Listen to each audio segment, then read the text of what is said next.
Hello.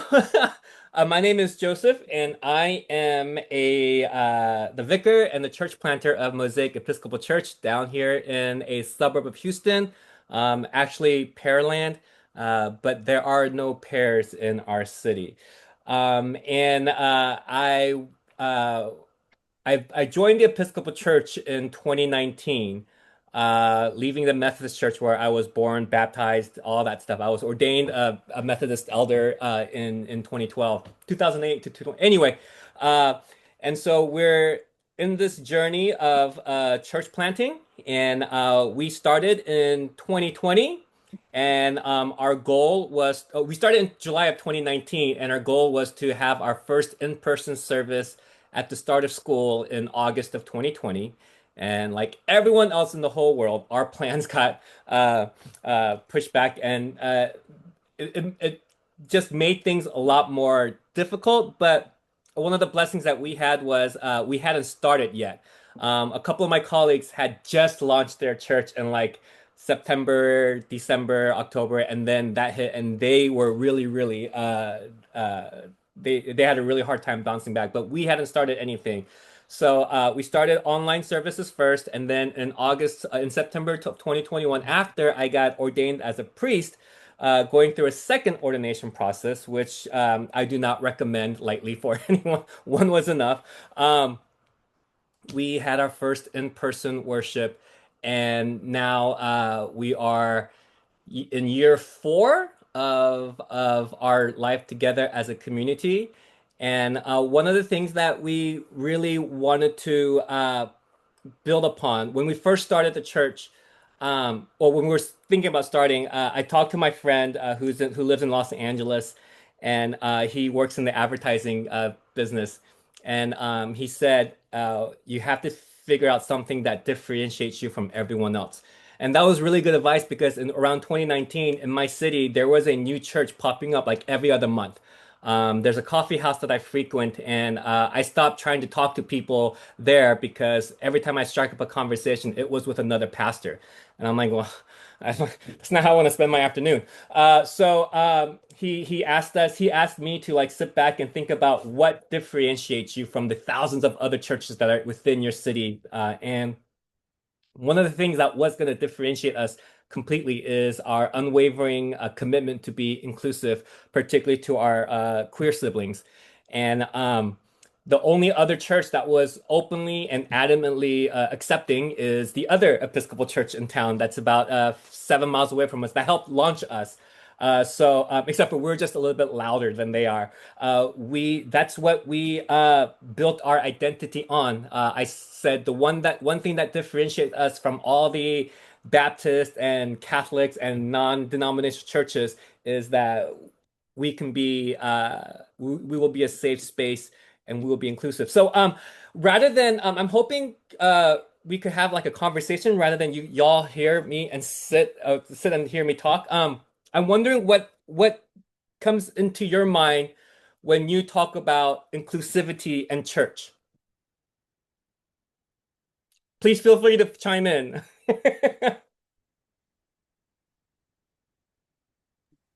Or not.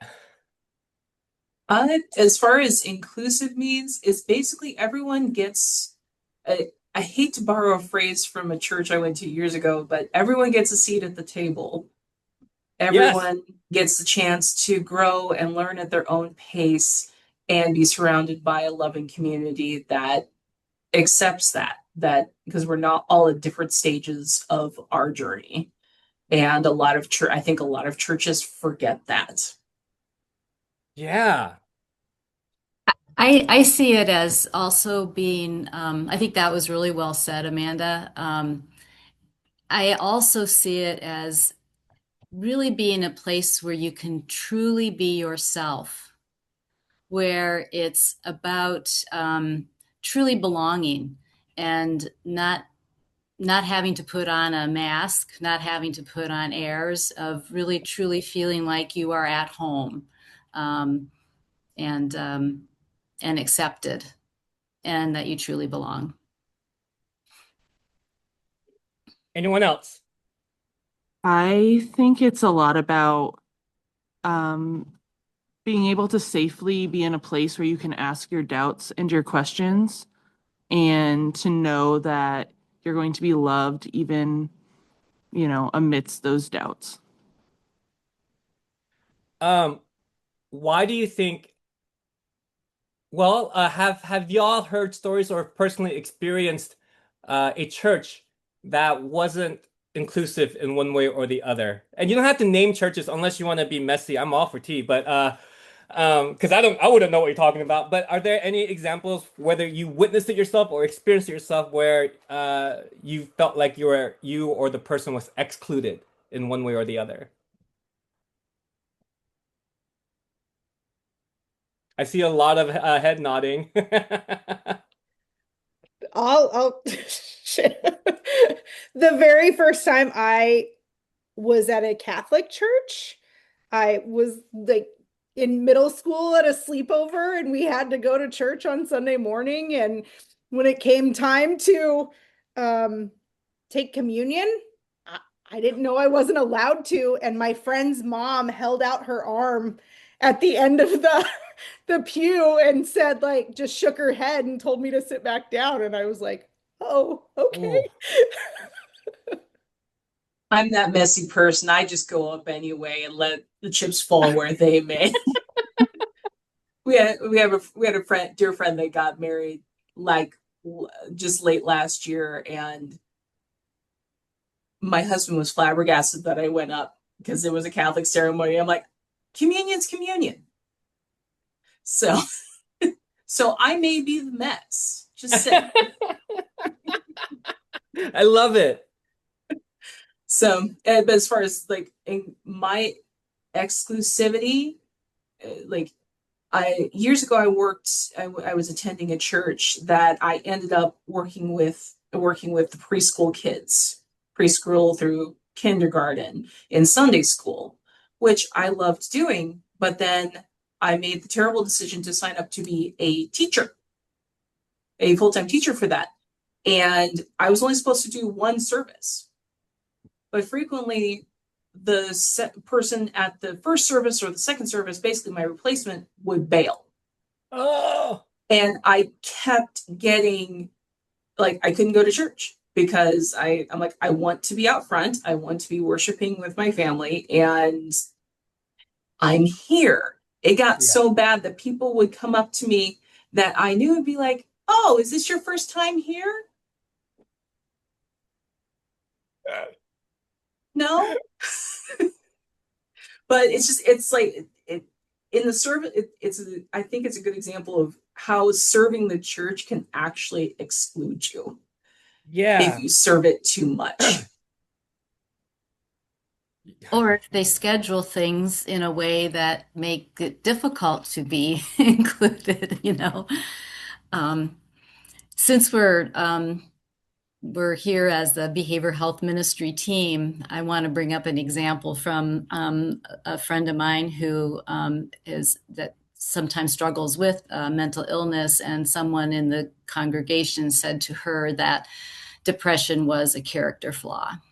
Ah! So hurtful. Um, so At an I. Episcopal church? I thought we were better than that. Well, we have work to do. So we have work to do. And I think also in the Episcopal Church, I think at it, to be a really welcoming place, we have so much liturgy and so much, the pew aerobics that goes on, all of that. That I think we have to be very careful and mindful about people who didn't grow up with that and aren't familiar with that, and it might seem kind of strange. And so I think that's another thing to be mindful of. Yeah, one of the things that we talk about here is we need to listen more than we lecture. And oftentimes there's I was just actually on a Zoom call before this and complaining about the steep learning curve that the Episcopal Church has in general. Um, and this is all, we can focus on hospitality as well. I keep telling people, your church is on the clock, on being judged, being assessed from the moment that they sign on to your website. That's the first impression of a church, and that will form everything. People think that the impression starts at the parking lot of the church. No, nowadays it starts at the website, which is really sad to see that if I go to a random Episcopal church website, it's like built in the 90s using GeoCities or anything. So already when if I'm church shopping and I see that, I'm like, oh, that's not for me. But rarely have I seen when I was visiting Episcopal churches, because again, I was a lifelong Methodist and this was all new to me, a low church lifelong Methodist. Uh, no one in the churches I visited, no one stopped and asked me if this was my first time. And you're right, there's a lot of guests. When Bishop Buddy spoke at the inauguration, um, there was a lot of people who were just inspired by her courage and her message. So much so, I had a lot of people commenting and texting and email me saying that they're going to try out the Episcopal Church for the first time if that's what the Episcopal Church stands for. And almost about like 80% of them got back to me on Monday or Tuesday saying, "What was that?" No, like I didn't feel welcome. Everything was I had to guess. No one told me time to took time to tell me what to do, what not.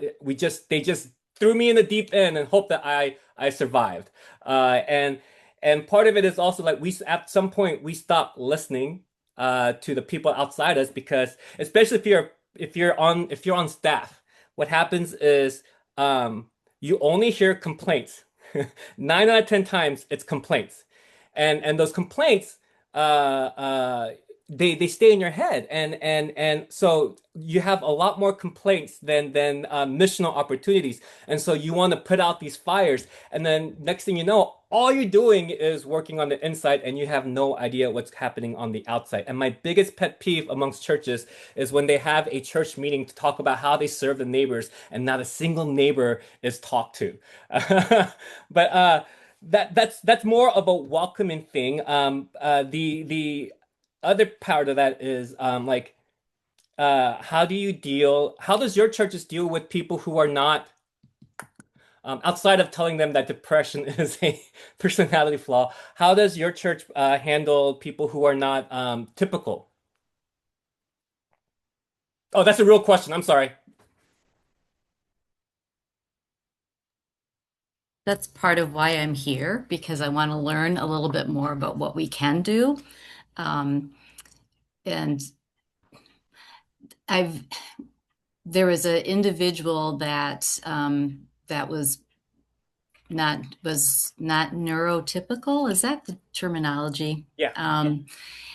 And sometimes he would not really read the signals, the body language, the subtleties that maybe others would read to kind of end a conversation, or to maybe allow somebody else to speak, um, that kind of thing. And people just didn't know what to do. They didn't know how to handle that. And other, I think of another individual who just just such a lovely human being who I think was just totally embraced and it was fine. And just his, what some people might find quirkiness, was just embraced and he was welcomed, and it went really well. So I think it's the more when people are wanting to, I don't know, set boundaries, or when people are wanting to engage in a conversation and maybe they're having struggles with that individual. If that makes sense. Yeah, that's absolutely. I know exactly what you're talking about. There, people who just they're when I was at my last Methodist church, there was always someone who would wait for me at the after the sermon, and not every time he was there, he would wait for me. And I know that if he's waiting, I have to see him last because the conversation is going to go 10 minutes until I cut him off.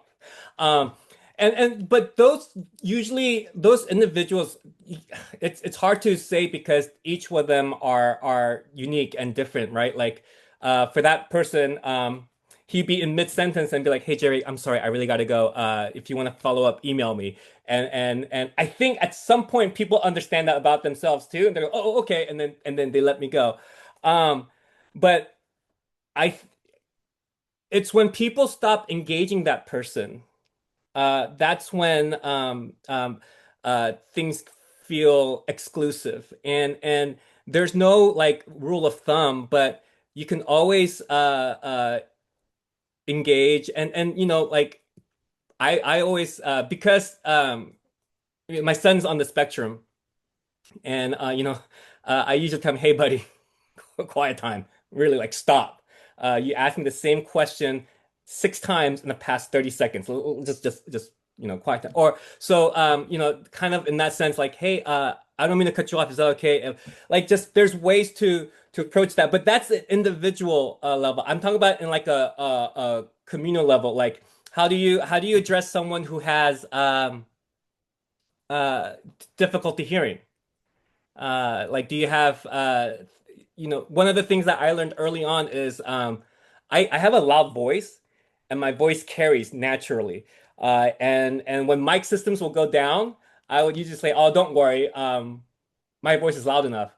And I never took account for people who have hearing problems. And and when we ask, "Is everyone okay with if I don't use a mic?" One, we never really give someone a time to like say, "I have a problem," or two, they don't want to be the only one. Be like, "Actually, I have a." So they're so always like just like always use a microphone and something like that. Just ways that we constantly keep in mind of asking other people. And the best way to do that is I'm sure that you have grandkids or kids or friends who never go to church. Bribe them, please. Say, I'll take you out to a nice lunch. Bring people who haven't been part of your church into your church so that for the pure purpose of we need fresh eyes. We need to see what we are. There's that commercial a while ago that came with nose blindness. Like if you're in this room so much that you don't notice that it smells bad because it's part of you. We get church blindness. Like everything seems. If you've been at church for 15 years, the same church, everything seems normal to you, and you're not gonna notice that brown spot on the ceiling that like when you newcomers because it's been there the whole time. So just and it's hard to always think like an outsider because you're so ingrained into the rituals and the routines of the church. So sometimes having fresh set of eyes really, really gets you to uh, be aware of your limitations and whatnot. There's also you're always going to have pushback. There was one incident where and these decisions are never easy, and someone's heart or someone's always gets offended. But when confrontations happen, you have to make decisions. It really helps if your church is strong in its identity, because you can lean back onto that work than try to figure out. So we had this lady, her name is Deanne, and she really took a liking to my son. And they and like it was great.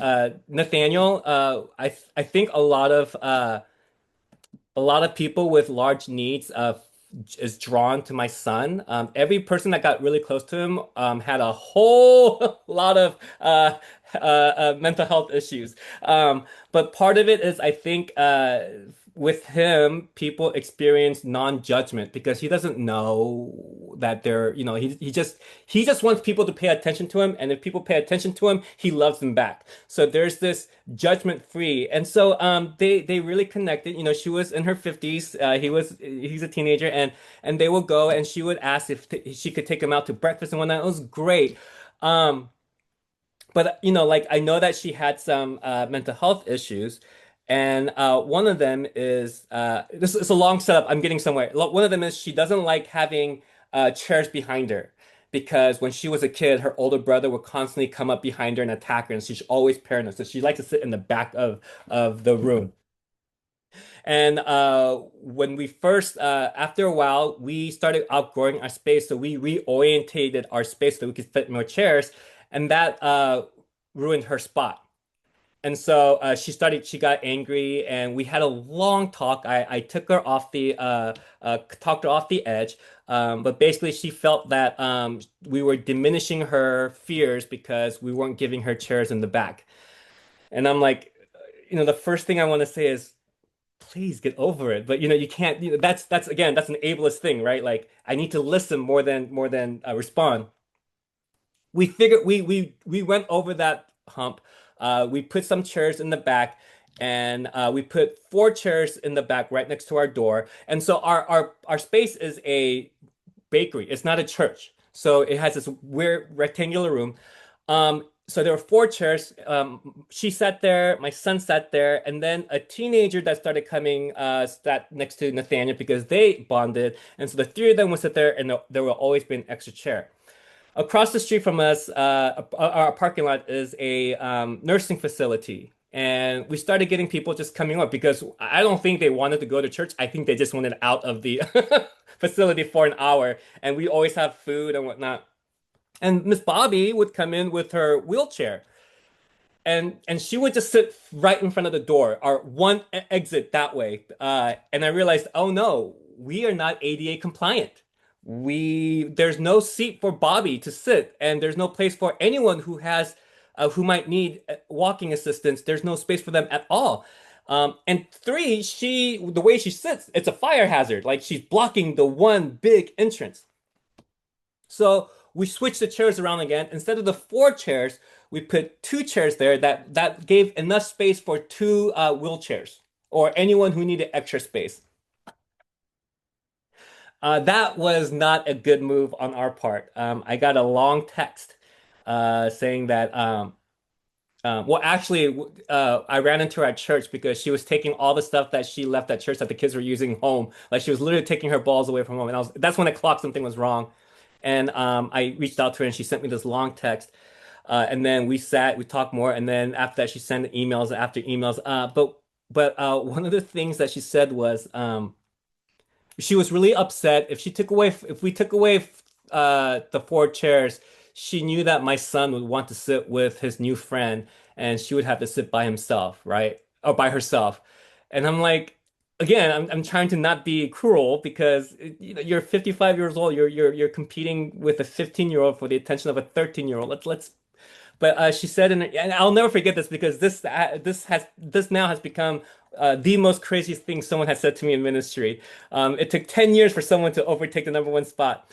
But she said, "Does Bobby's does Bobby's disability matter more because it's visible and mine's only mental?" And so she was pitting disabilities against each other. And I didn't know what to say, but our church's core value is one, inclusive. That's the first one, bold, and community. And I leaned on that and said, Deanne, I'm sorry. I'm sorry that you feel that way. We don't want to diminish you at all, but if anything, we need to be inclusive legally. Legally, we have to have, like we don't have an ADA compliant per se, but we have to have space for people who aren't typical, who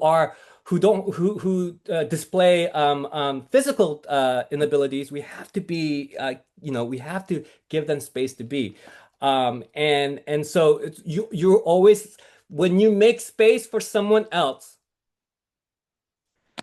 the people who are used to having that much space, even if they lose a foot of that space, an inch of that space, they feel something.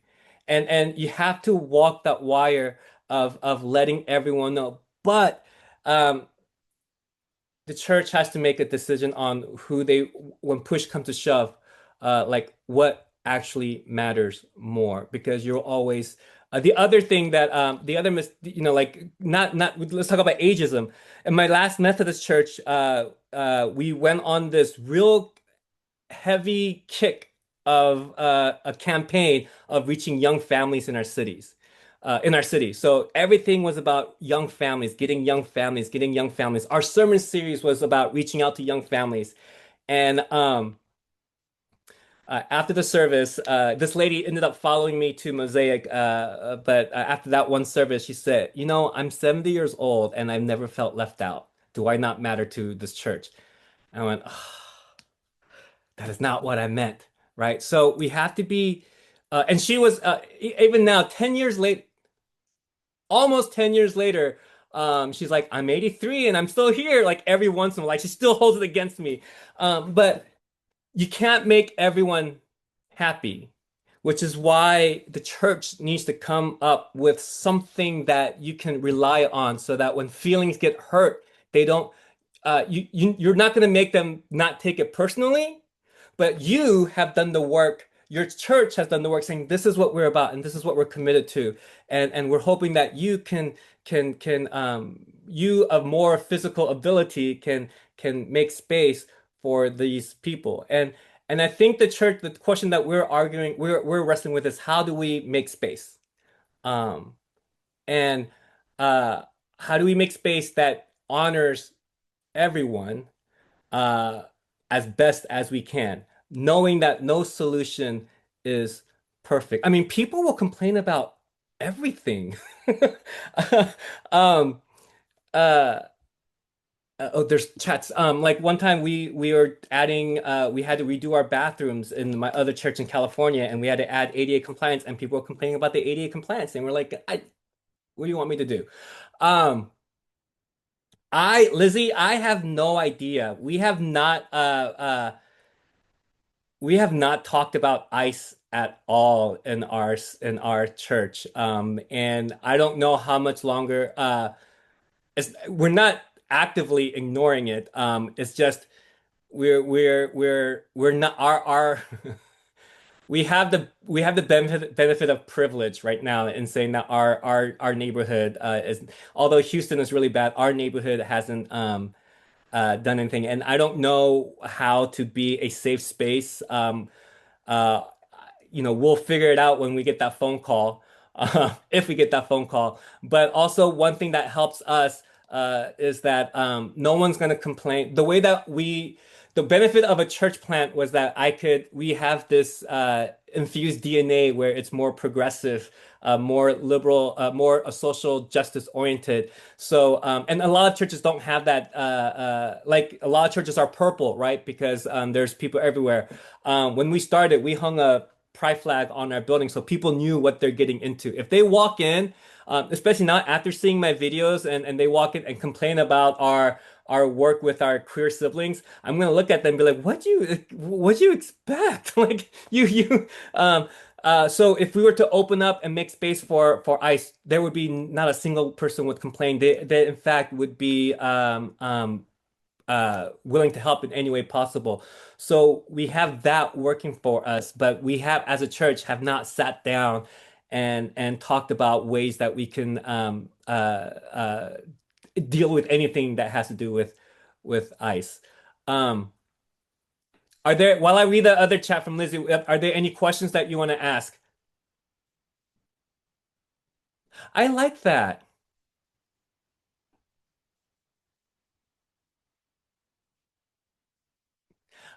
And a lot of times it doesn't take much work. That's what always surprises me. It's just a little change in perspective is a lot of work. But it's something as small as one member greets alongside the usher and the priest. That goes a long way for the person itself and the people who see that. Um, Yeah, I have other things that I wrote down, but I figured this would be more fun if we had a Q&A or if you want to share your stories as well. Is there anything that you want to ask or have thoughts or concerns about inclusivity or anything church related? I'm kind of curious from your son's perspective, what are some of the things I don't know how old he is or anything, but what are some of the things that have really helped him to be engaged? Or maybe he's not engaged. I don't know. Oh no, he is engaged. Okay, all right. Well, I'm a preacher's kid, so I know what that's all about, those Yeah, okay. assumptions, you know? Katie, I'm sorry. I feel you. My son is atypical in the sense that he's super extroverted. A lot of kids on the spectrum tends to be introverted. I'm introverted, so it drives me crazy because he has to talk with everyone he comes in contact with. So he just wants to be involved. When we were at the St. Andrews when I was getting my Episcopal training, because I didn't have to go to seminary. The parts that he would get familiar with, he would start saying really loud, like the Lord's Prayer, or the Lord be with you, and also with you, and my again, that community was so instrumental in how I saw things happen because he claps really loud. He bounces like this. This is his exciting. Or even when he's scared, he bodies like this, and he's clapping, and it can be annoying. It can be disruptive. But for the 6 months I was there learning under the priest, people will look back but with smiles. Never once did someone kind of shoot us a look or anything. And so that made me like Nathaniel would never have picked up on that because he doesn't know, he doesn't read body language. But as a parent, I would have picked up on that. And that just went a very, very long way of again the smallest things to make the biggest impact. So if someone were to turn around and look at him, like one, I'd be a little bit upset, but the next Sunday, it'd be like, shh, like kind of, suppress his joy to make other people feel comfortable. Because again, we are a church plant, our Sunday mornings can be chaotic. Children are everywhere.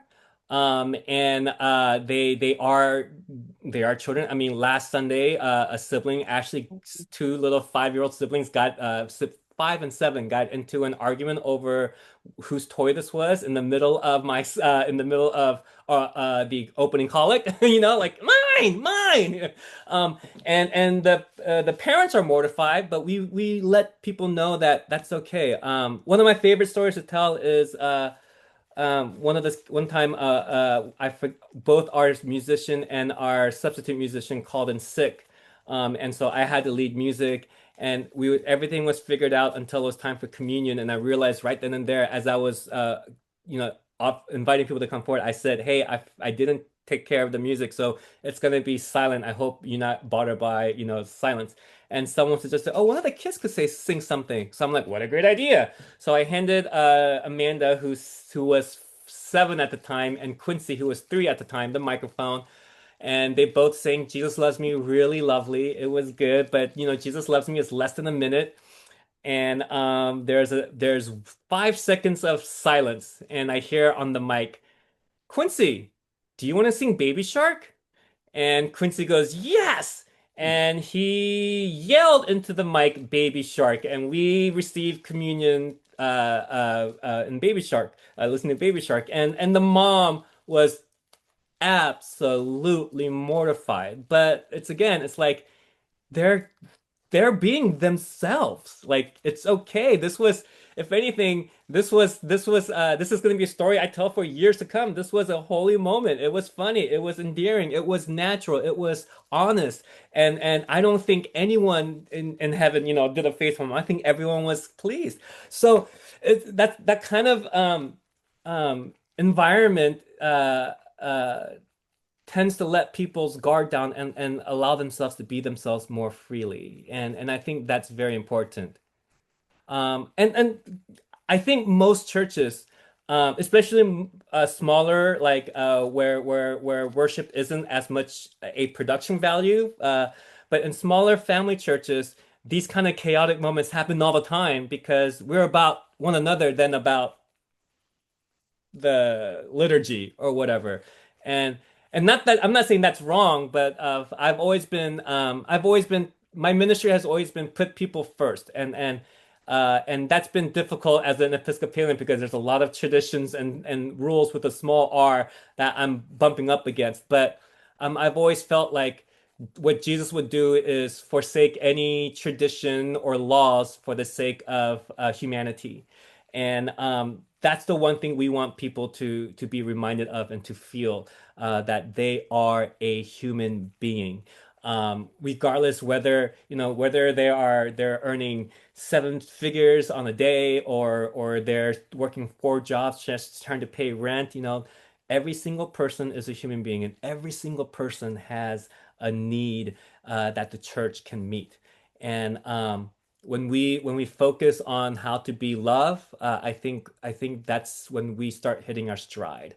And it's really sad that I have to say that, like point that out, but a lot of times we at church, sometimes forget that love is what we do, and we sometimes assume that control is love, or we want people to behave more than they belong first. So um, every church, your church, even in the same diocese is going to be every culture, every church culture is going to approach things differently. And the question that we should always ask in our planning and whatnot is, like, how can we still have people keep their dignity and be part of us? Especially like when we do outreach. One of the things that I try to do help my people or just in general is, let's provide dignity to these people. Like we're not we're not serving them because they're a project. We're doing this because God's calling us to. And the smallest thing again is to when you hand something out to someone, get to know their name first. Knowing their names changes everything. So how can we honor someone's humanity? And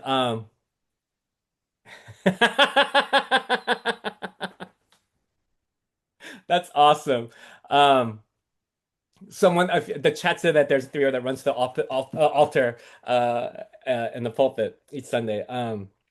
In my other church, when I was Methodist, at the last song, we always had these three girls come out and do their ballerina dances that they learned that week, and it was just always endearing. And I dared someone to complain because like who complains about that? Like someone is really really hurt if they complain about children laughing and dancing. And so like you have to sit with that and then honor their humanity and work through why this bothers them. And then you realize that they maybe they weren't able to have kids, or like there's so people are complicated. The best thing that we can do is to not assume and always listen. And that's also the hardest thing to do. Yes, my son does not need to be quiet. Um, my son talks all the time. I learned something new this past Sunday. I didn't know that people had uh, allergies and issues with scented things. So I didn't know that our altar candles were scented candles because but two people came up to me and said we is there any way to get different candles because we have this allergy. They're not related. I'm like, how do we get two people with this?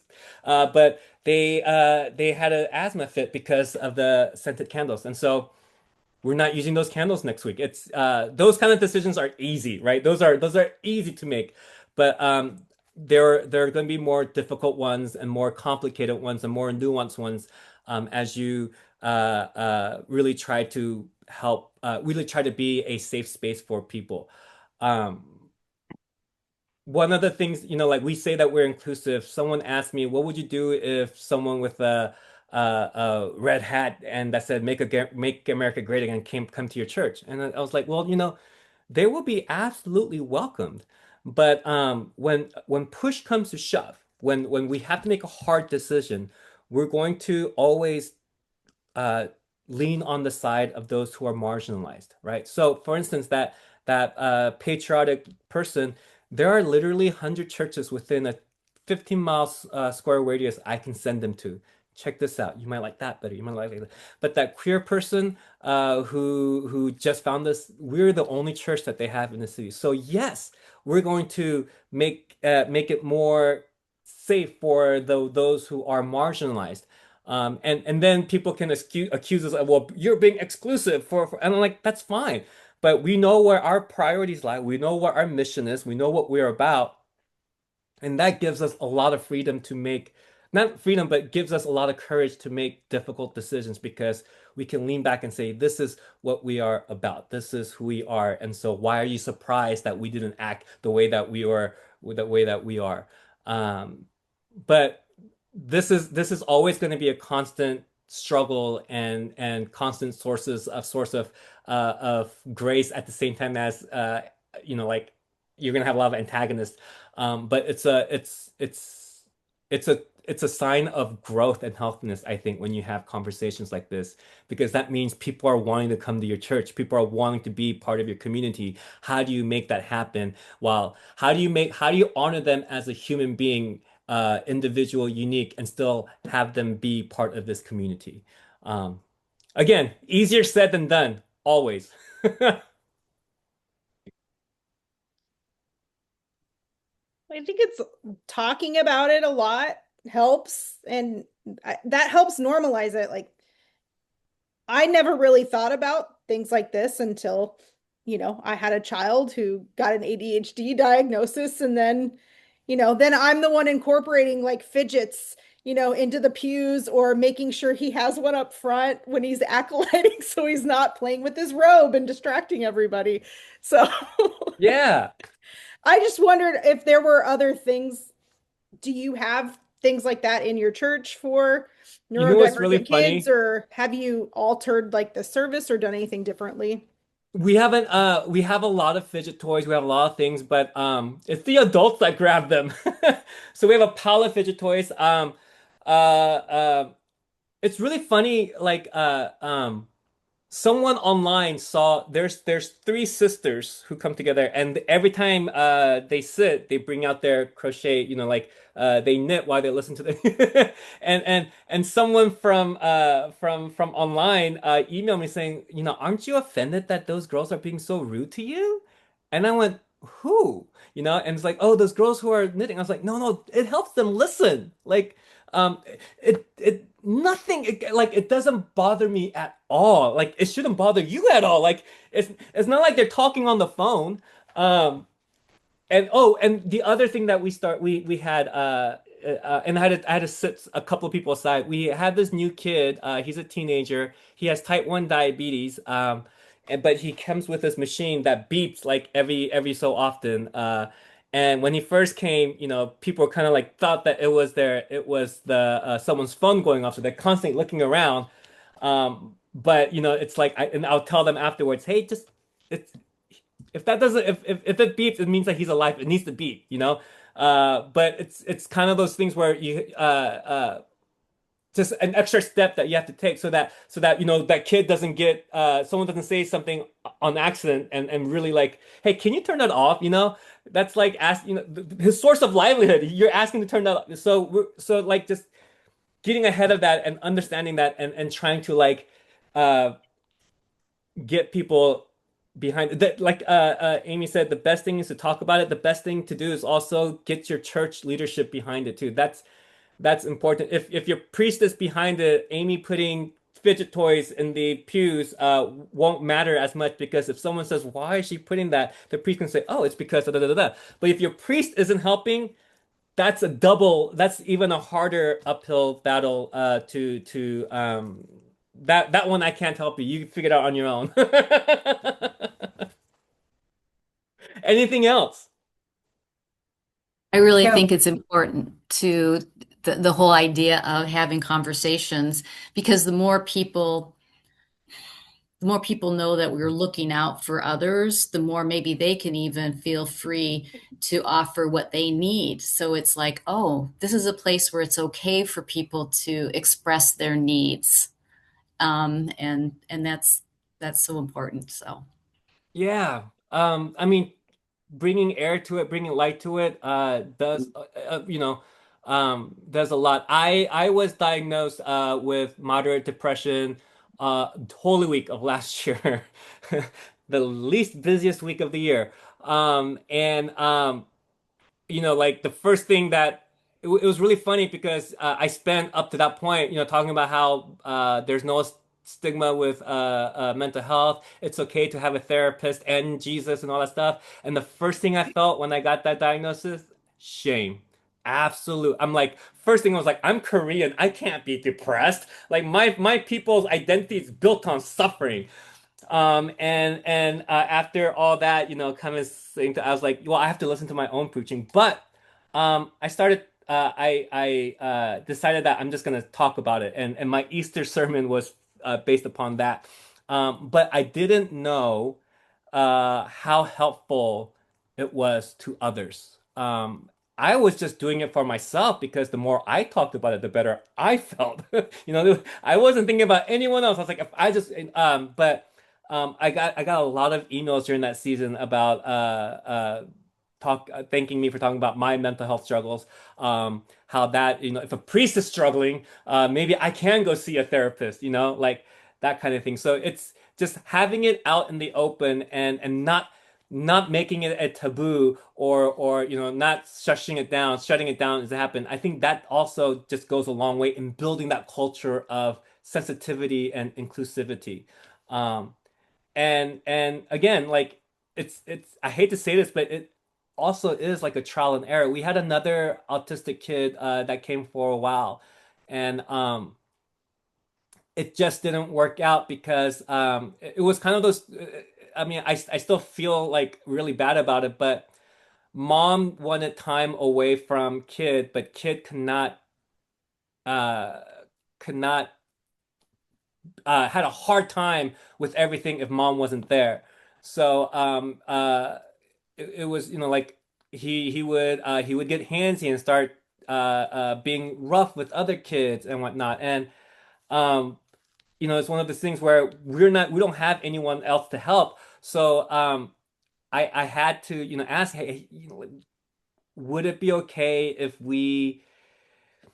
you were there, once a month, or if we can have a sit down with someone else, and we can just like have someone who Mark would be familiar with, so that he has a safe space. And I can see how she took it in the sense that we were kind of criticizing her parenting. That's not what I meant, but that's how she took it. And there was nothing I could do. And there's one of the things where, okay, we're not in a situation, we're not in a place yet where we have aides or people to help with kids who are a little bit more a little bit more on the spectrum. But it's a painful lesson that's in the back of my head and trying to figure out what to do next. And again, I hate the fact that a child or a person has to be the focus of our trial and error. But my hope is that the next person that comes, I find a better way to communicate what I'm trying to say, but also um, help our Sunday school people be more aware of how to help more de-escalating or ways to divert attention and whatnot. So yeah, I can't imagine with youth events and summer camps. And it also helps parents as well. Like there are some parents whose kids are really ADHD, and they're like, oh, they're just being silly. It's like we need please help us help you. Like they are being silly, yes, but it's a little bit more. So like when parents are into now, that's really hard to do. But with the mistakes that we make, again, as long as we always want to fall back to honoring their humanity and their uniqueness, and trying to work our best way, trying to do our best to not. I have a very and that's a pet peeve of mine. Can I make a real quick complaint about the Episcopal Church? I take communion last, after we do the thing, and that's a cultural thing because in the Korean culture, the person who has the most status, age, goes first. They always eat first. So in the Episcopal Church, everywhere I go, I'm well now less, but I'm 45 now. Most places I go, I'm still one of the youngest people in the room, and so when at church, like I always take communion last because culturally that's what we do.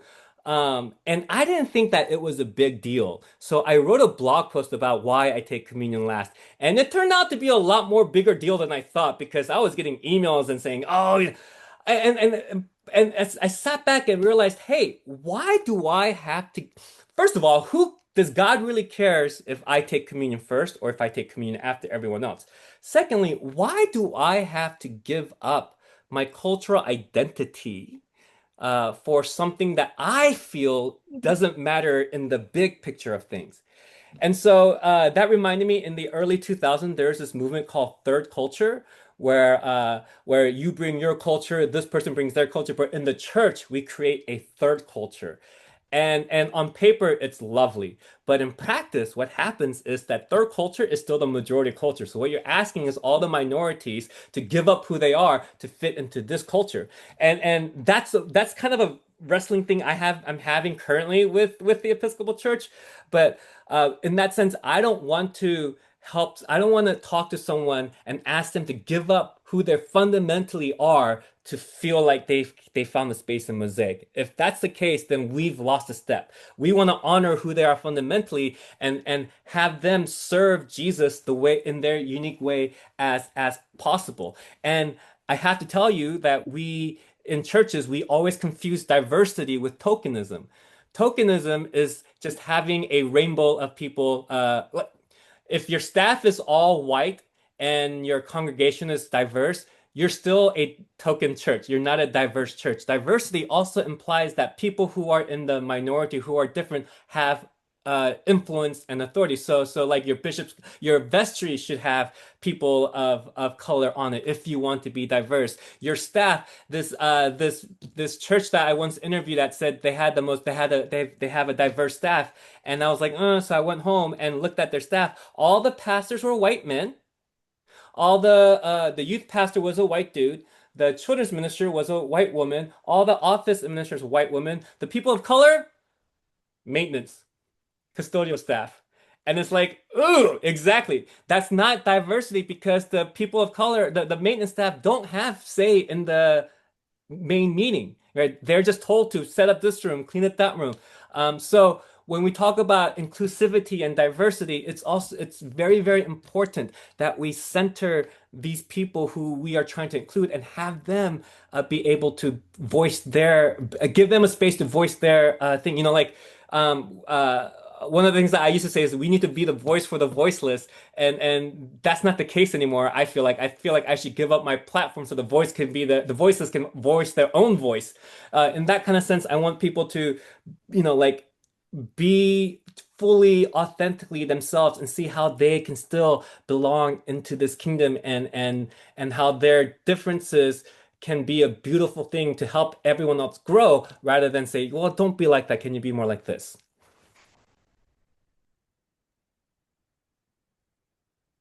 I do have a question that's kind of been I've watched your videos. I'm a big fan actually. But so what's with the belts on the wall in back of you? Miss Katie, I have never grown out of wrestling. There was a time where I stopped wrestling, but my son he's adopted. We adopted him through the foster system. Once he came into my life, I had a wrestling match on, and he was fixated on it. I went yes, and he's no longer into wrestling, but I still am. So this belt right here is the championship belt that was stopped. It was stopped being used in 2020, and this one right here is Andre the Giant's belt when he was champion. So it's just there because I'm a huge nerd.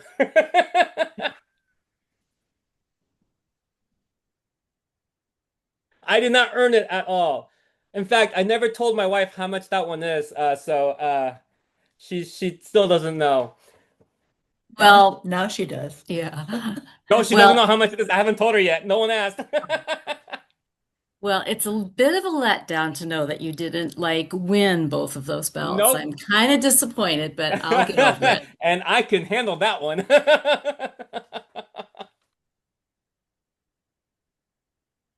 Is there anything else?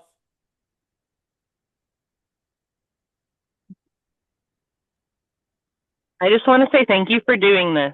Like, Oh, I'm thank you so for excited having and me. honored to be in a Zoom meeting with the Reverend Joseph Yu. Um, and I really appreciate that you did this. So thank Y'all you. are silly. My mom has something to say. I want to say, Katie is visiting me, so you are coming to Newton, Iowa on this, and I have enjoyed this whole session and Oh, with thank my you. daughter.